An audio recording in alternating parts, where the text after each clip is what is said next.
Hai hai hai, kembali lagi bersama saya Anai, masih di Teman Manifestasi Channel yang paling kalian cintai bersama coach yang paling kalian sayangi satu-satunya. Oke, kali ini aku akan membawakan sebuah cerita ya di podcast kali ini dari teman-teman di grup atau dari klien aku di grup yang sudah berkonsultasi secara private dan beliau sudah mengizinkan untuk membawa ceritanya ini di YouTube dan diniatkan mudah-mudahan ini menjadi inspirasi buat teman-teman juga dan memotivasi teman-teman bahwa segalanya itu mungkin ya, mau solusi apapun itu pasti bisa kamu dapatkan ya. Cerita ini adalah tentang cerita rumah tangga ya, karena akhir-akhir ini banyak banget ya yang bertanya sama aku tentang perselingkuhan. Nah, ini juga salah satunya adalah cerita tentang perselingkuhan. Baik, tanpa harus lama-lama kita lanjut ke cerita saja. Kita sebut nama kakak ini adalah kakak kenanga.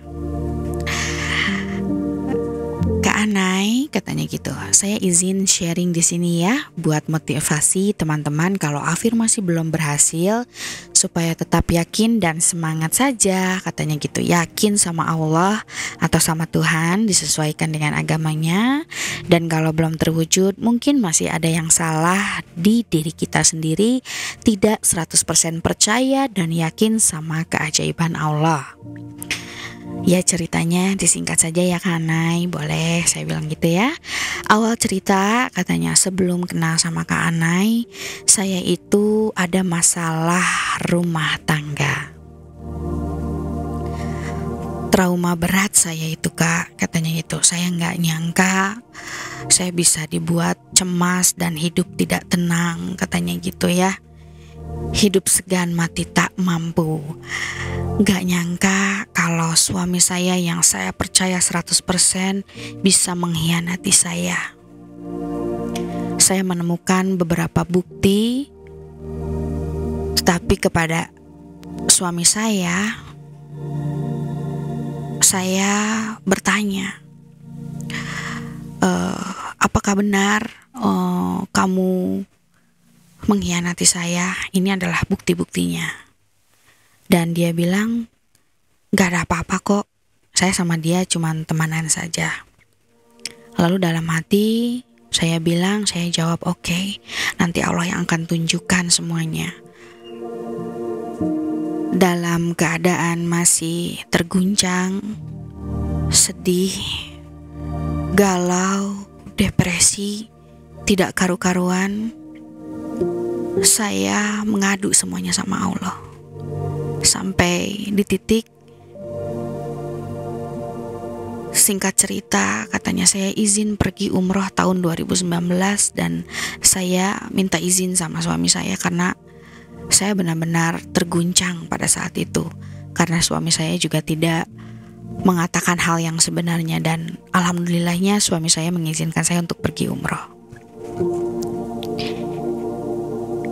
Di sana saya berdoa di depan Ka'bah. Saya doa, ya Allah, ya Tuhanku, tolong tunjukkan ada apa sebenarnya dengan suami saya. Tunjukkan orang berniat jahat terhadap saya. Tunjukkanlah kalau misalnya memang suami saya itu mengkhianati saya, dan berikanlah saya keluasan hati dan lapang dada dalam menerima hal tersebut. Dan banyak lagi doa lainnya, tapi saya tetap berfokus kepada rumah tangga saya. Padahal mungkin saat itu kami baik-baik saja, karena posisi suami tidak mau mengakui bahwa dia mengkhianati saya. Walaupun ada perubahan dari suami, sering pulang, mungkin telat 1 jam gitulah ya. Dan ajaibnya, setelah pulang umroh Februari, tanggal 23 Maret di hari ulang tahun pernikahan saya, terbongkar semuanya. Kaget, sedih, gak percaya, campur aduk semuanya menjadi satu. Saya mulai merasa insecure, merasa tidak berguna, merasa stres, cemas berlebihan. Di situ saya mulai sekali overthinking, cemas berlebihan, curigaan sama suami, benci, kesel sama suami saya. Saya lelah sampai saya minta pisah, tapi suami saya gak mau. Sampai akhirnya saya memutuskan untuk pisah ranjang, dan malah masalah saya semakin rumit. Akhirnya setelah kenal Kak Anai, Masya Allah tabarakallah, saya PLB atau pelepasan luka batin 1 kali konsul sama Kak Anai. Dari situ saya banyak merubah pola pikir saya, merubah sikap saya kepada suami, belajar melepaskan hal yang memang tidak harus kita simpan, emosi atau cerita-cerita lama yang malah mungkin menarik hal-hal yang negatif dalam hidup saya. Dan saya benar-benar konsisten, disiplin. Saya berantem sama pikiran saya sendiri. Apa yang kamu pikirin nanti, apa yang kamu takutin suami selalu ada sama kamu, dan nafkah gak berubah.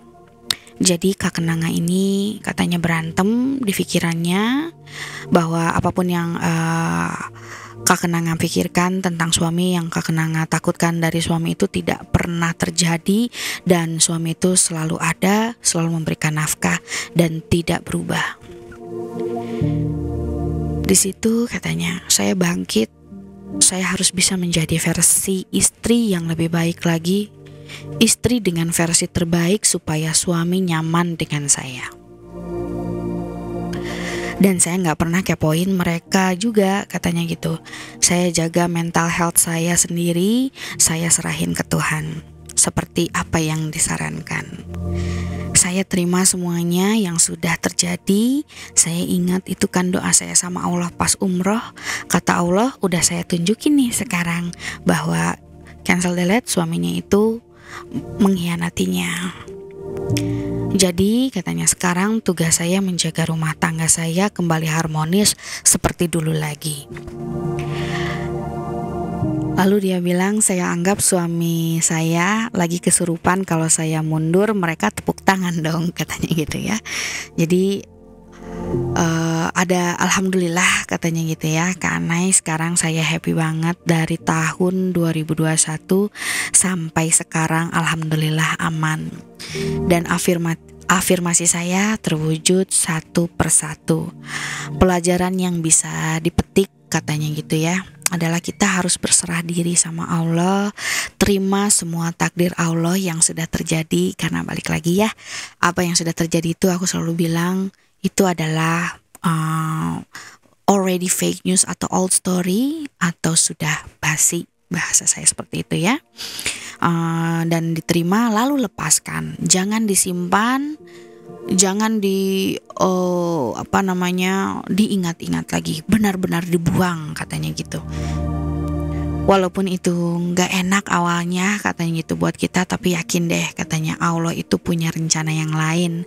Sekarang hati saya plong, gak ada benci, gak ada sakit, karena sudah berdamai dengan diri saya, dan juga saya sudah melepaskan semua old story saya, dan juga semua penilaian negatif tentang suami saya, dan juga saya berfokus pada self concept, self love, jauh menjadi lebih baik ya, versi istri yang lebih baik katanya gitu. Kalau saya nolak terus gak terima takdir dari Tuhan, yang ada saya makin sakit hati, terus mental saya malah semakin sakit, dan saya malah semakin diuji katanya gitu. Jadi buat teman-teman, yuk syukuri katanya. Syukuri dari hal sekecil apapun, jangan merasa paling tersakiti. Bener sih katanya gitu, terima, maafkan, lepaskan. Itu luar biasa menurut aku. nangis asal dengerin voice note pelepasan luka batin dari Kak Anai. Sekarang mah pules kalau misalnya mau ngedengerin voice note pelepasan luka batin, katanya gitu. Kalau udah selesai langsung tidur. Ya karena suaranya Kak Anai itu terlalu menenangkan, katanya gitu. Masya Allah ya. Dan afirmasi terus aja, katanya jangan putus asa walaupun belum terwujud. Sama halnya dengan doa kan, Allah kabulkan doa kita di waktu yang tepat nanti, kata dia gitu. Jangan kepancing emosi, jangan gampang marah, jangan egois. Pokoknya pelan-pelan buang yang bikin low energi. Nanti dapat ketenangan jiwa, damai rasanya. Bisa mengendalikan emosi, katanya gitu. Yuk mulai sekarang berpikir positif, pikiran yang baik-baik, yang kita suka saja, yang gak suka jangan dipikirin, karena itu sama saja kita tidak sayang sama diri sendiri. Betul banget ya. Jadi kalau pelajaran yang saya dapat, saya dulu takut banget kehilangan suami, katanya gitu ya. Jadi bagaimana nanti kalau suami begini begitu, hasilnya saya yang sakit hati, saya yang malah sakit mental, katanya gitu. Setelah legowo, setelah ya konsul sama aku, malah berbalik, katanya gitu. Karena Allah ya, dia kembali kepadaku dan memprioritaskan aku, dan Masya Allah, tabarakallah. Sama katanya semenjak kenal Kak Anai dan afirmasi, sekarang sudah lebih enjoy banget. Yang penting nyakin dan berprasangka baik aja, katanya gitu. Dan alhamdulillah selalu terwujud. Jangan pernah bergantung sama makhluk Allah, tapi bergantung sama Allah. Ya, dan akhirnya jadi pemenang. Kalau ada yang kisahnya mirip sama aku, niatkan urus suami karena Allah, katanya gitu. Niat ibadah ke Allah dengan tulus, yakin hasilnya berubah manis. Dan jangan suka nanya ke dukun atau tarot, katanya gitu, atau peramal. Malah kita nanti punya pikiran negatif, thinking, overthinking, yang belum terjadi malah sudah dipikirin. Karena semuanya kan hanya titipan Allah, hidup hanya sementara. Lelah katanya kalau mikirin masalah terus. Terima ini perjalanan hidup yang harus dilewati. Yakin dengan berserah, dengan berjalannya waktu, semua endingnya bahagia. Semangat ya, katanya teman-teman, katanya gitu. Mulai tahu ilmunya afirmasi atau asumsi, saya nggak pernah mikirin besok bagaimana ya. Dah bangun tidur ucap syukur, atau aku bahagia, hidupku mudah, aku berkelimpahan, aku dicintai, itu baru turun dari kasur, belum yang lain-lain ya. Kata dia, ya kata kakak Kenanga, dulu tuh saya benci banget sama diri saya, katanya gitu. Saya benar-benar overthinking, suka baper, katanya gitu. Dan Masya Allah ya, di sini juga banyak banget testi-testi dari yang lain. Katanya sama Kak, semenjak kenal Kak Anai dan asumsian atau afirmasi, sekarang sudah lebih enjoy banget. Yang penting yakin, berprasangka baik, dan juga alhamdulillah selalu terwujud, katanya gitu. Masya Allah ya. Dan banyak banget ya, nanti aku bacain lagi. Katanya mulai Masya Allah, katanya gitu. Kisahnya kakak Kenanga hampir sama katanya dengan aku ya. Sebut aja namanya kakak Melati ya. Hampir sama, beda cerita. Beda ceritanya, ya benar, di saat kita happy, plong, semua berbalik jauh makin baik lagi. Sekarang suamiku makin transparan dalam segala hal dan bucin kemanapun dia diajak, ngapain aja dia ngajak. Dulunya nutupin ini itu, apalagi keuangan. Dia nanya aku apa yang aku mau, diturutin. Sekarang aku afirmasi, tetap aku jalankan, apalagi di saat bersentuhan atau saat melayani suami. Masya Allah, energinya dapat di situ. Aku afirmasiin dia. Masya Allah, benar-benar jos, katanya gitu. Alhamdulillah sekarang mentalku sehat dan juga kuat. Dan benar katanya gitu ya, janji Allah atau janji Tuhan itu adalah benar dan selalu ditepati. Allah mungkin kasih ujian ke kita karena Allah tahu kita itu mampu. Itu juga yang saya yakin dan saya selalu ingat, dan saya selalu fokus untuk memperbaiki diri sendiri. Kita mencintai, mengasihi suami dengan tulus, kita dapatnya juga seperti itu. Dan juga dari teman-teman yang lain juga berkomentar, katanya iya benar Kak, coach kita Kak Anai selalu ngarahin kita ke arah yang lebih baik, solusi yang memang kita ingin dapatkan. Beliau ngarahin kita, tapi semua kembali ke diri masing-masing. Gimana energinya kita dulu dekat suami, agak takut, marah-marah, benci atau gimana sekarang. Masya Allah tabarakallah, katanya makin harmonis rumah tanggaku, dan aku belajar banyak hal dari yang kemarin-kemarin. Ternyata jawaban Tuhan ini loh, setelah melewati badai, aku juga sekarang udah di tempat tinggal yang nyaman sesuai deskripsinya. Aku benar-benar nyata manifestasiku. Jadi yuk, katanya jangan ungkit juga kesalahan suami, jadi ciptakan suasana happy di saat kita bersama suami. Energi positif jadi nular ke suami, jadi selaras. Makanya aku suka bilang, buang rasa kecewa, sakit hati, kesal dan lain-lain dari hati kita. Jangan putus asa, karena Allah atau Tuhan tidak pilih-pilih kok. Cuma kalau belum terwujud, saatnya mungkin belum tepat, mungkin masih di tengah perjalanan, kita serahkan saja pada Allah dan manja kepada Allah ya. Kalau bahasa aku negging gitu, merengek sama Allah ya, karena Allah meminta kita untuk mendekatkan diri padanya lebih dari sebelumnya ya. Dan katanya kalau misalnya diceritain nih dari teman-teman, bisa melebihi film layangan putus katanya gitu.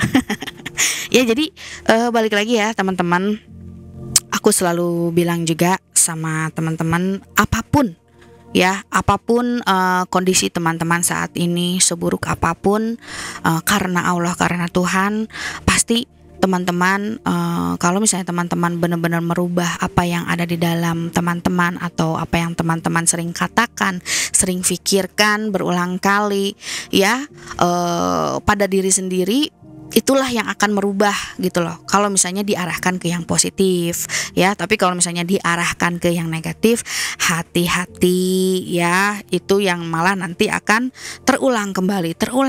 Artinya apa? Energinya aktif ya. Makanya ketika teman-teman ikhlas menerima semua kekecewaan hidup ya, menerima karena itu sudah terjadi, dan lepaskan ya, lepaskan yang tidak kamu inginkan, maka Allah akan membayar tuntas semua kecewa-kecewaanmu itu dengan beribu-ribu kebaikan.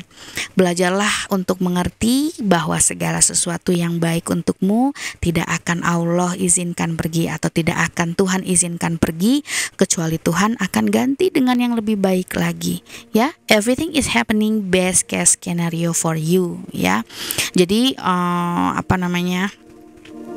kalau misalnya kita tahu mungkin kemarin-kemarin pasangan teman-teman itu belum sesuai dengan yang teman-teman inginkan, bahkan mengkhianati dan lain-lain, pasti ada beberapa faktor. Entah itu faktornya datang dari teman-teman atau faktornya datang dari pasangan. Makanya itu yang harus sering diobservasi dan juga difokuskan solusinya mau seperti apa. Karena kalau misalnya teman-teman juga sering dengar kajian ya, khususnya buat yang muslim, katanya gini, perempuan itu boleh menggugat cerai suami kalau misalnya dia aja nggak sholat, misalkan gitu. Kalau yang muslim ya, boleh gugat cerai apalagi suaminya sampai berzina atau berselingkuh. Tapi kalau kamu mau mempertahankan rumah tanggamu, maka ada syaratnya. Diperbaiki suaminya, ada usaha memperbaiki suami. Ketika mentok, cari orang lain memperbaiki, ada mediator. Ketika nggak bisa, ya dibuka cerainya. Seperti hal yang aku tangani ya di beberapa kasus klien-klien aku selalu berfokus pada solusi. Kakak maunya seperti apa? Kalaupun suami mau jauh lebih baik dan meninggalkan meninggalkan pihak ketiga, itu bisa banget, karena si istri itu benar-benar doanya itu menembus ke langit ketujuh. Makanya rugi banget kalau misalnya teman-teman itu berfokus pada yang negatif ya, malah nantinya hasilnya negatif. Makanya aku selalu bertanya, apa yang kamu inginkan? Karena solusi A, solusi B, Allah mampu memberikannya, karena Allah itu selalu ingin yang terbaik, atau Tuhan itu selalu ingin yang terbaik untuk teman-teman ya. Soalnya gini ya, mungkin sebagian wanita itu merasa nggak apa-apa lah, aku diginiin lah, kayak cerita tadi ya Kak Kenanga, aduh kalau misalnya aku cerai sama suamiku, malah nanti aku sakit mental, malah aku nanti nggak dapet nafkah dan lain-lain ya. Nah itu aku perbaiki di sana ya mindsetnya, karena ya ini ya lupa siapa yang memberikan rezeki? Ya, yang memberikan rezeki kan Tuhan. Makanya balik lagi, selalu aku balikin lagi sama teman-teman, solusi apa yang teman-teman inginkan ya. Karena sebagian wanita itu yang aku bilang merasa nggak apa-apa lah aku dibeginikan, yang penting aku punya suami masih memberikan nafkah ini itu ya.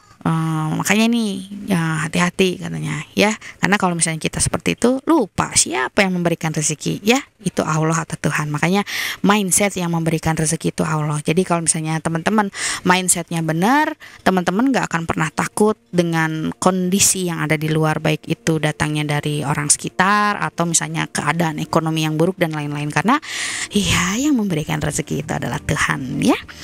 Dan perlu diketahui ya, Allah juga nggak ridho atau Tuhan juga nggak ridho katanya kalau engkau atau kamu kumpul sama orang yang kayak gitu atau yang menyakiti ya. Makanya terkadang kita diambil dulu untuk berpikir, untuk mematchingkan apa yang kamu inginkan solusinya ya, sampai kamu itu clear, baru nanti Allah berikan solusi yang memang sesuai dengan yang kamu inginkan. Makanya balik lagi, pilihan itu ada di kita.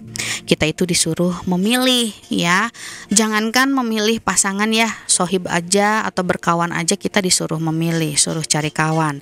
Pokoknya jangan pernah takut gak punya rezeki, takut kalau ditinggal sama pasangan. Yang seharusnya takut itu takut kalau ditinggal sama yang punya rezeki yang maha luas ini ya, yang maha baik. Aduh, ngeri banget gak tuh kalau misalnya ditinggalin Tuhan ya. Nah katanya, karena kalau misalnya kawan yang buruk itu akan mengantarkan kepada keburukan ya. Berkawan aja kita disuruh memilih, gimana ini kalau suamimu ya. Nauzubillahi min zalik ya. Jadi apa namanya, sebagian orang memang mungkin takut dengan perceraian, apalagi juga kita tahu ya, Allah juga tidak menyukai tentang perceraian. Tapi apa ya, Allah juga tahu lah ya kondisi kita, kalau misalnya itu malah membawa ke dalam keburukan yang lebih jauh, Allah juga tidak mau ya, Allah juga tidak ridho ya. Sebagian orang mungkin takut dengan perceraian, betul kita takut karena setan paling suka dengan perceraian. Tapi ketika perceraian itu dilandaskan ketakwaan kita sama Tuhan, ketakwaan kita sama Allah ya, karena kita takut sama Allah bukan takut sama urusan rezeki atau suami, takut sama Allah, Allah akan kasih solusi. Urusan rezeki, Allah kasih rezeki dari arah yang tidak disangka-sangka ya. Makanya selalulah bertawakal sama Allah, karena Allah yang akan mencukupi. Karena sebagian berpikir mungkin orang-orang itu rezeki ini bergantung dari pasangan atau dari pekerjaan. Jangan pernah bergantung ya pada 3D, kalau bahasa aku ya, baik 3D itu adalah orang atau circumstances ya, lingkungan atau pekerjaan. Makanya gantungkan aja semuanya itu sama Tuhan yang tidak pernah mati, yang maha hidup ya. Karena sesuatu yang ada di luar kita yang bisa kita lihat dengan mata kita ini bisa mati ya, atau bisa rusak atau bisa hilang dan lain-lain ya. Suamimu juga katanya gitu ya, bisa mati. Makanya balik lagi teman-teman, apapun solusi yang teman-teman inginkan selalu landaskan karena Tuhan ya. Aku selalu memberikan pilihan pada teman-teman apa yang teman-teman inginkan. Kalau misalnya memang aduh Kak kayaknya aku nggak bisa lagi sama suami aku, ya udah niatkan karena Tuhan, berikan yang terbaik, berikan pengertian kalau misalnya sudah punya anak dan lain-lain ya. Karena balik lagi, kalau misalnya kata Allah ya, kalau misalnya teman-teman muslim di surat Toha ayat 39 Allah bilang, aku telah melimpahkan kepadamu kasih sayang yang datangnya dariku agar engkau diasuh di bawah pengawasanku. Jadi jangan pernah takut kita tidak mendapatkan kasih sayang dari Allah ya. Dan Allah juga bilang, dan karunia Allah yang dilimpahkan kepadamu itu sangat besar, surat An-Nisa ya. Dan Allah juga bilang di surat Duha, dan sungguh kelak Tuhanmu pasti memberikan karunia-Nya kepadamu sehingga engkau menjadi puas ya. Dan juga di surat Tur, dan bersabarlah menunggu ketetapan Tuhanmu karena sesungguhnya engkau berada dalam pengawasan kami. Tuh, kita tuh selalu ada di dalam pengawasan Tuhan ya, pengawasan Allah. Dan balik lagi, kebajikan apapun yang kamu peroleh adalah dari sisi Allah atau dari sisi Tuhan, dan keburukan apapun yang menimpamu itu dari kesalahan dirimu sendiri. Surat An-Nisa juga. Jadi balik lagi, semuanya bisa kita observasi. Apakah mungkin teman-teman sering berpikir yang negatif, atau mungkin menciptakan suasana yang tidak nyaman, tidak tenang, tidak tentram. Karena balik lagi ya, kalau misalnya tidak ada ketenangan, ketentraman dalam rumah tangga itu pasti aja ya ada hal-hal yang seperti ini. Cancel, delete. Makanya semua old story teman-teman silahkan dilepaskan. Saya melepaskan old story, saya melepaskan apapun yang teman-teman ingin lepaskan, dan berfokus pada cerita baru yang teman-teman inginkan. Jadi kisah-kisah ini tuh benar-benar menjawab lah buat aku ya, menjawab kayak ketakutan teman-teman ya tentang perselingkuhan dan lain-lain. Ini banyak banget buktinya bahwa banyak banget klien aku yang tadinya pasangannya selingkuh jauh lebih baik, jauh lebih royal, apalagi udah punya udah suami istri ya. Tapi kalau misalnya masih kayak pacaran kayak gitu ya, kalau misalnya mau cari yang lebih baik juga boleh. Kenapa caranya kayak gitu ya? Ya, aduh, masih pacaran aja kayak gitu. Tapi cancel, delete ya. Sebelum itu juga kalau misalnya mau cari yang lebih baik juga lepasin dulu old story-nya ya, lepasin dulu hubungan yang tidak menyenangkan atau hubungan cancel, delete, teman-teman pernah dikecewakan atau diselingkuhi. Karena kalau misalnya teman-teman belum melepaskan, nanti akan terjadi lagi di depan mata ya. Mau ganti 1000 lelaki atau 1000 wanita, bahasanya kayak gitu ya, pasti akan terjadi lagi. Cancel, delete ya. Makanya itu Allah itu selalu menguji apa yang ada di dalam hati kita, atau apa yang ada di dalam dada kita, sampai hati kita itu menjadi bersih ya. Selalu serahkan sama Allah. Kalau misalnya teman-teman beres afirmasi, beres scripting atau visualisasi, serahkannya sama Allah, jangan serahkannya sama 3D ya, jangan serahkannya sama realita. Kok belum terjadi kah, kok masih begini kah, kok itu ya, kamu nyerahinnya kemana, kamu fokusnya kemana ya, karena energi nggak bisa dibohongin. Oke, gitu aja teman-teman podcast kali ini. Mudah-mudahan teman-teman bisa mengambil pelajaran yang baik dari cerita ini, dan juga mungkin ada yang ceritanya sama, berfokuslah ya, berfokus pada solusi yang teman-teman inginkan. Rubah diri, rubah pola pikir lah ya, rubah mindset ya. Rubah asumsian teman-teman. Kalau kamu pengen merubah sesuatu yang ada di luar, rubahlah sesuatu yang ada di dalam. Kalau kamu ingin mendapatkan kebaikan di luar, rubahlah kebaikan-kebaikan itu. Lihatlah, rasakanlah, katakanlah pada diri sendiri, baik itu dengan doa atau dengan afirmasi. Terima kasih teman-teman. See you in another episode ya. Masih bersama aku, Anai, di Teman Manifestasi Channel.